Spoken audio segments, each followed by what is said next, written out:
دو قطب آئے غوث اعظم کی بارگاہ میں. وہ دونوں اپنے وقت کے بڑا عظیم قطب تھے. جب غوث اعظم کے پاس آئے جانے لگے تو لوٹے والے بابا نے کہا سنو میں بھی تمہارے ساتھ ساتھ چلوں گا, بے شک تمہارے ساتھ میں بھی چلوں گا.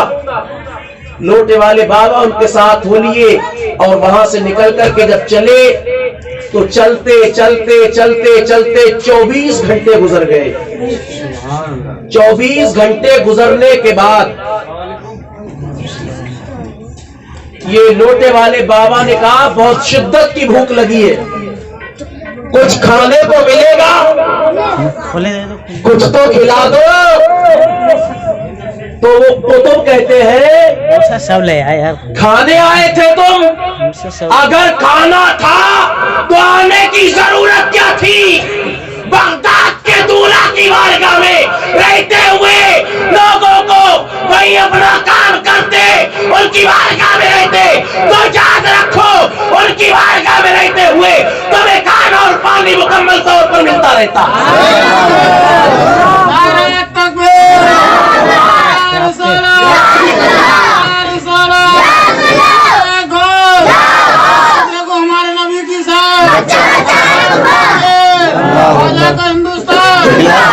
شکیل بھائی اب جب لوٹے والے بابا زیادہ اصرار کرتے ہیں نا تو ان دو قطب میں سے ایک قطب نے ہاتھوں کو اٹھایا اور اٹھانے کے بعد دعا کی. دعا سے فارغ ہوئے تو اللہ نے آسمان سے ایک دسترخوان بھیجا, زمین پر ایک دسترخوان نازل ہوا, تینوں بیٹھے اور کھانا کھا لیا. اب جب کھانا کھایا نا تو کھانے کے بعد بھوک لگی, نیند لگی.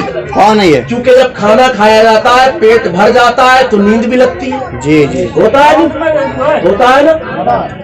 اب انہیں جب نیند لگی تو کہا تھوڑی دیر آرام کر لیتے.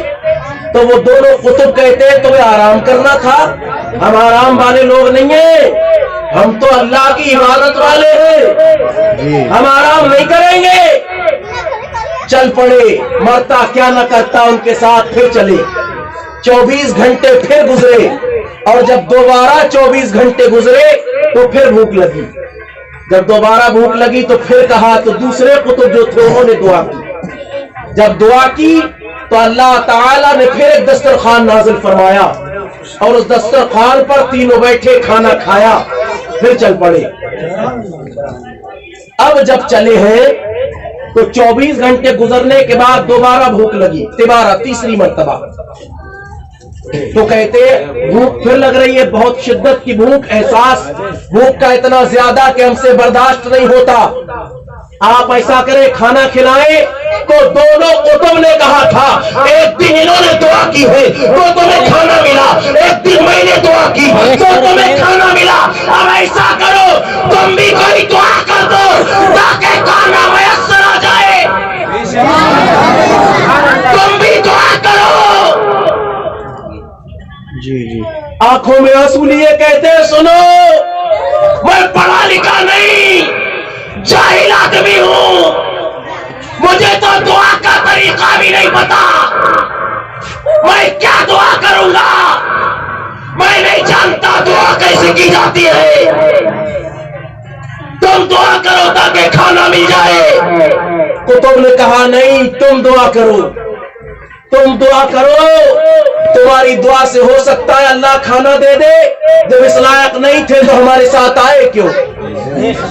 جب یہ کہا تو اب مسلح بچھا کر کے بیٹھے اور ہاتھوں کو اٹھایا اور دعا کی. جب انہوں نے لوٹے والے بابا نے دعا کی, اللہ کی قسم جب قطب دعا کرتے ہیں تو ایک دسترخوان آتا ہے, لیکن لوٹے والے بابا جب دعا کرتے ہیں تو اللہ تعالیٰ ایک نہیں بلکہ 2 دسترخوان آسمان سے نازل کرواتا ہے. نعرہ تکبیر, نعرہ رسالت, نعرہ غوثیت, لکہ اعلی حضرت فیضان غوث اعظم, فیضان غوث اعظم, نعرہ تکبیر. جب 2 دسترخوان نازل ہوئے نا دونوں قطب نے دیکھا تو دیکھنے کے بعد کہا آپ بتائیں آپ ہیں کون, آپ بتائیے. اس لیے کہ میں وقت کا قطب ہوں اور جب میں نے دعا کی تو اللہ نے ایک دسترخوان نازل فرمایا، لیکن جب آپ نے دعا کی تھی تو 2 دسترخوان نازل ہوئے۔ یہ بتاؤ آپ نے دعا کیسے کی جبکہ آپ کہہ رہے تھے مجھے تو دعا کا طریقہ بھی نہیں پتا؟ کیسے دعا کی؟ تو انہوں نے کہا سنو، میں نے جب دعا کی تھی تو اپنے ہاتھوں کو اٹھا کر کے کہا تھا اے مولا یہ دونوں قطب جس کا وسیلہ دے کر کے دعا کرتے ہیں تجھے اسی کا وسیلہ ہے کھانا دے۔ وہ دونوں قطب کہتے ہیں اچھا یہ بتاؤ تمہیں یہ پتا ہے ہم کس کا وسیلہ دے کر کے دعا کرتے ہیں؟ کہا نہیں پتا۔ کہا نہیں پتا تو ہم بتاتے ہیں، سنو، بغداد میں جو غوث اعظم ہے جہاں سے ہم آئے ہیں، واہ واہ واہ، انہی غوث اعظم کی بارگاہ میں ایک شخص رہتا ہے جو آنے جانے والوں کا وضو کراتا ہے۔ ہم نے دعا کی تھی تو یہ کہا تھا مولا غوث اعظم کی بارگاہ میں رہنے والے اس شخص کا واسطہ جو لوگوں کو وضو کرایا کرتا ہے، بہت اچھا، واہ واہ واہ، جو لوگوں کو وضو کراتا ہے اس کا واسطہ ہے مولا کھانا دے دے۔ ہم نے یہ دعا کی تھی تو وہ لوٹے والے بابا بول پڑے تم جانتے ہو وہ کون ہے؟ کہا نہیں، ملاقات نہیں، ہمیں نہیں پتا کون ہے، ہم نے تو صرف دعا کی ہے۔ ہم نے ان کے وسیلے سے دعا کی، غوث اعظم کی بارگاہ میں رہ کر کے وضو کراتے ہیں لوگوں کو۔ تو وہ لوٹے والے بابا اپنے کپڑوں کو پھاڑتے ہیں اور آپ پر اللہ اللہ خشیداری ہوتی ہے، اور جب ہوش میں آتے ہیں تو کہتے ہیں سنو وہ لوٹے والا بابا کوئی اور نہیں بلکہ میں ہوں۔ آج سمجھ گیا غوث اعظم کی بارگاہ سے ملتا کیا ہے۔ ارے مجھے یہ مرتبہ مل گیا کہ میرے وسیلے سے جب قطب دعا کرتا ہے اللہ کھانا دیتا ہے۔ میں تو سمجھ ہی نہ سکا بارگاہ غوثیت سے لوگوں کو ملتا کیا ہے۔ واہ واہ واہ، بہت اچھا، سبحان اللہ سبحان اللہ سبحان اللہ۔ تو غوث اعظم کی بارگاہ میں رہنے والا ایک ایسا آدمی جو آنے جانے والوں کا وضو کرا دے ہے نا، اللہ تعالیٰ اسے یہ مرتبہ دیتا ہے کہ پروردگار اس کے صدقے ولیوں کی دعائیں قبول کرتا ہے۔ تو وہ خود کتنا بڑا ولی ہوگا۔ اب آپ کو جو میں بتانا چاہتا تھا وہ دیکھیے آپ، جی جی، میں نے کیا کہا تھا، نسبت بڑی چیز ہے۔ جی، غوث اعظم سے نسبت ہوئی، پڑھے لکھے تو نہیں تھے، علم نہیں تھا ان کے پاس، عالم نہیں تھے، لیکن نسبت ہو گئی حضور غوث اعظم سے تو اللہ نے مرتبہ یہ دیا کہ ان کے وسیلے سے وقت کے قطب دعا کرتے ہیں تو اللہ قبول فرما لیتا ہے۔ تو ہم نسبتیں اچھی رکھیں، جی جی، ہے نا، اور الحمدللہ ہمیں تو نسبت ہے غوث اعظم سے، نسبت ہے نا غوث اعظم سے، سب کو ہے نا، محبت سے بولو سبحان اللہ۔ یہ بتاؤ دل لگ رہا ہے تھوڑی دیر سنو گے؟ اب تھوڑی دیر سنو گے؟ محبت سے اور بولو سبحان اللہ۔ دیکھو ذرا، نسبتوں سے شے ممتاز ہوتی ہے، اور کیسے ہوتی ہے تو اعلیٰ حضرت سے پوچھو۔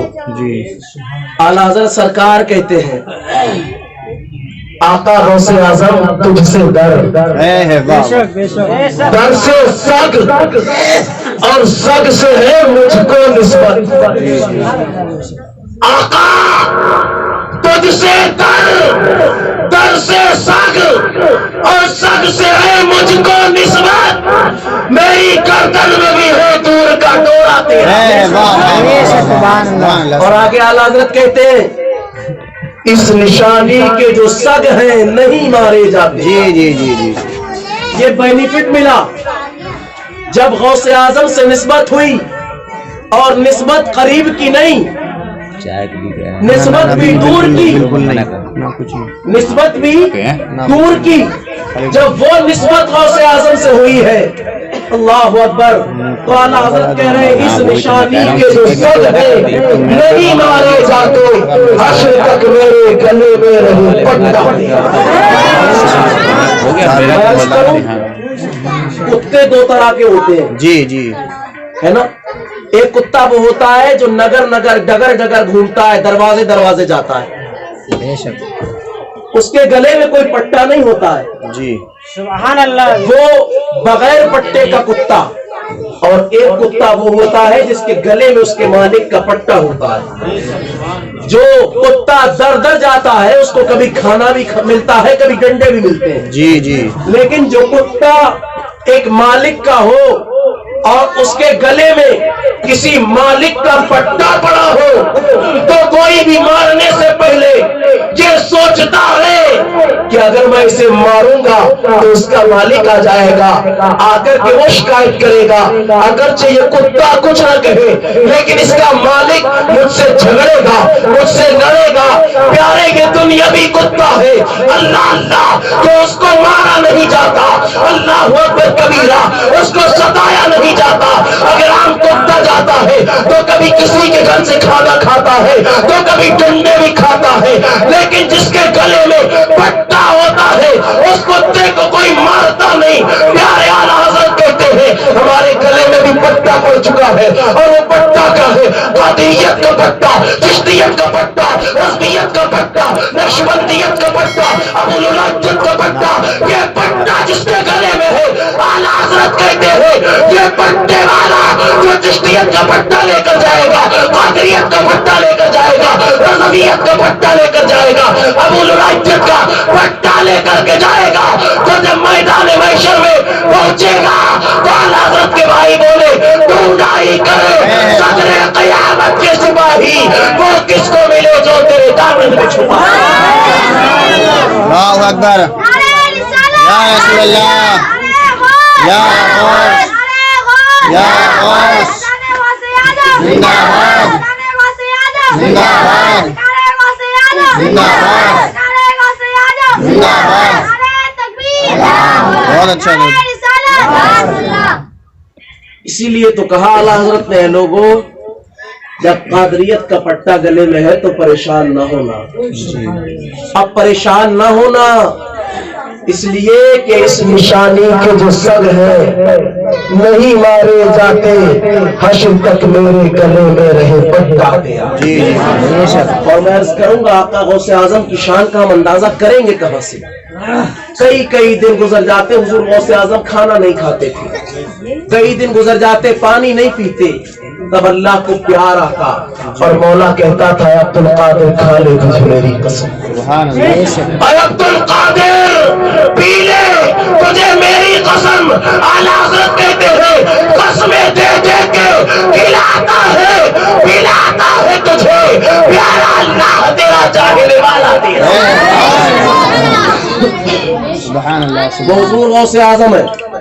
دیکھو آپ بغداد کی سرزمین ہے، پریشان تو نہیں ہو، وہاں بیان کروں میں نا، ارادہ ہے محبت سے بولو سبحان اللہ. دیکھو ذرا حضور غوث اعظم ہے، بغداد کی سرزمین ہے. آقا غوث اعظم کے پاس ایک عورت آئی، آنے کے بعد بولی حضور میری 4 لڑکیاں ہیں آقا، 4 لڑکیاں پیدا ہو گئی. شوہر کہتا ہے اگر اب کی لڑکی پیدا ہو گئی تو سمجھ لے گھر سے نکال دوں گا. آقا آپ کرم فرمائیں، جی آپ کے پاس آئی ہوئے بغداد کے تاجدار کرم کریں. حضور غوث اعظم نے عورت کو دیکھا اور دیکھنے کے بعد فرمایا جا اب کی لڑکا پیدا ہوگا، کیونکہ وہ عورت حاملہ تھی جب آئی تھی، امید سے تھی. فرمایا جا آپ کی انشاءاللہ لڑکا پیدا ہوگا. جب یہ بات آقا غوث اعظم نے کہی نا وہ عورت چلی گئی. جب وہ گئی واپس تو راستہ میں اسے 4-6 عورتیں ملی. تو پوچھا کہاں گئی تھی؟ کہا بغداد کے تاجدار کے پاس گئی تھی. کیا ہوا؟ کہا انہوں نے کہہ دیا اس مرتبہ لڑکا پیدا ہوگا.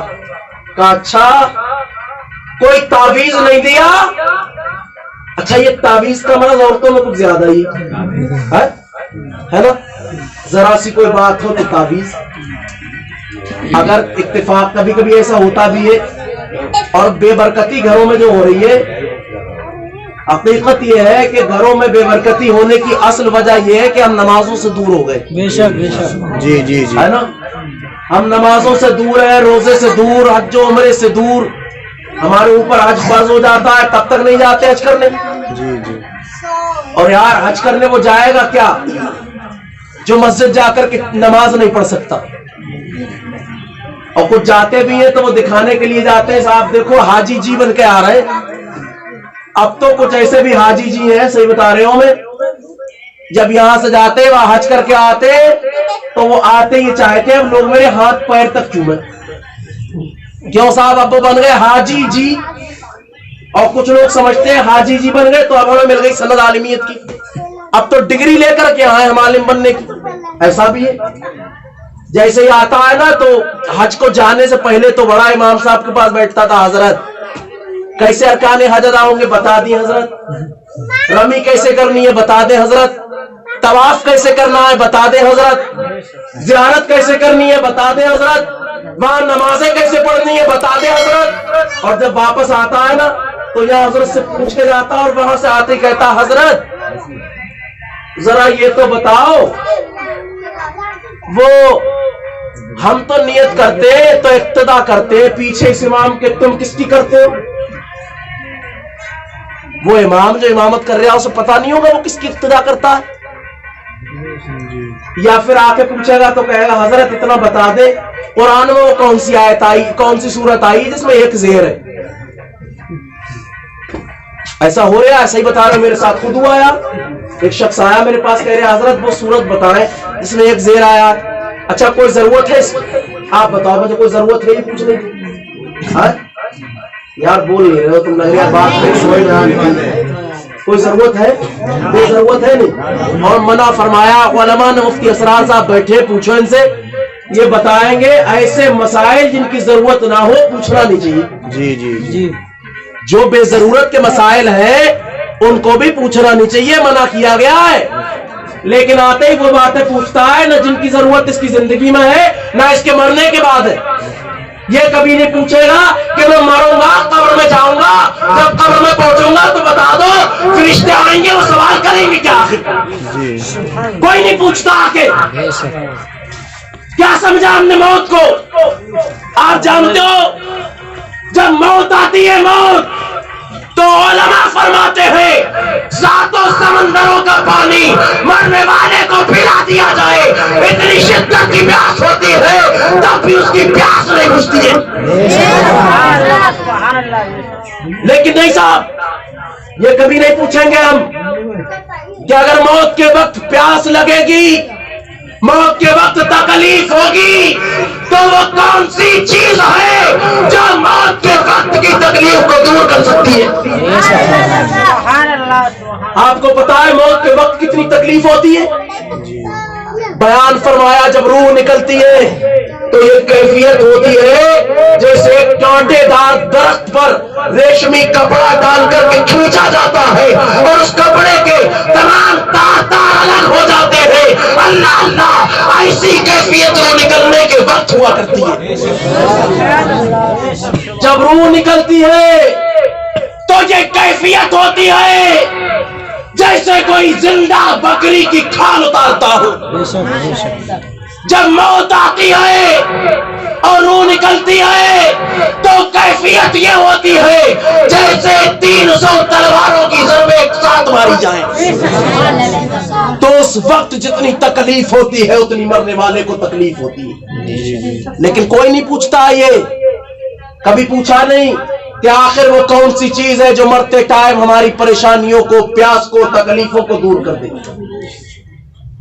اگر تم پوچھتے علامہ مفتی اسرار صاحب کے پاس پہنچتے, علامہ قاری راشد منظری صاحب کے پاس پہنچتے, پوچھتے ان سے حضور بتائیں وہ کون سی چیز ہے جو موت کی پریشانیوں کو دور کر دیتی ہے, پیاس کو دور کرتی ہے.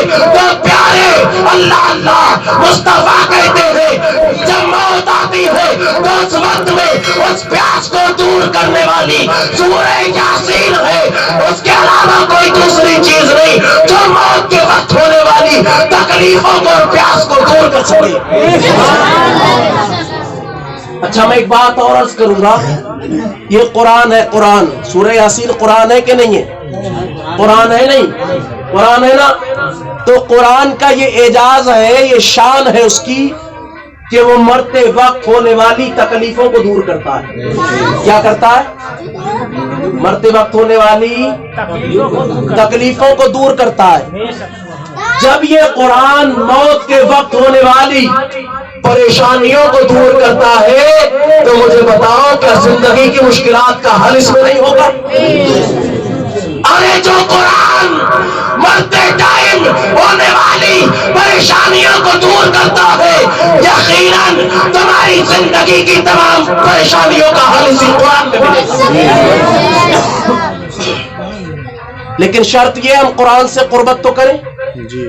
ہم قرآن پڑھیں تو نہ ہماری بچیاں قرآن پڑھتی ہیں، نہ بیٹیاں، نہ مائیں، نہ بہنیں، نہ باپ، نہ بھائی. بہت کم لوگ ہیں جو تلاوت قرآن کرتے ہیں. اور میں کہتا ہوں یہ قسمت کی بات ہے. یہ اعزاز اللہ نے کسے دیا؟ اللہ تبارک و تعالی جس کو توفیق دیتا ہے وہ تلاوت قرآن عظیم کرتا ہے. جس کو توفیق دیتا ہے وہ مسجد جا کر کے نمازیں پڑھتا ہے. لیکن صاحب بے برکتی ہے.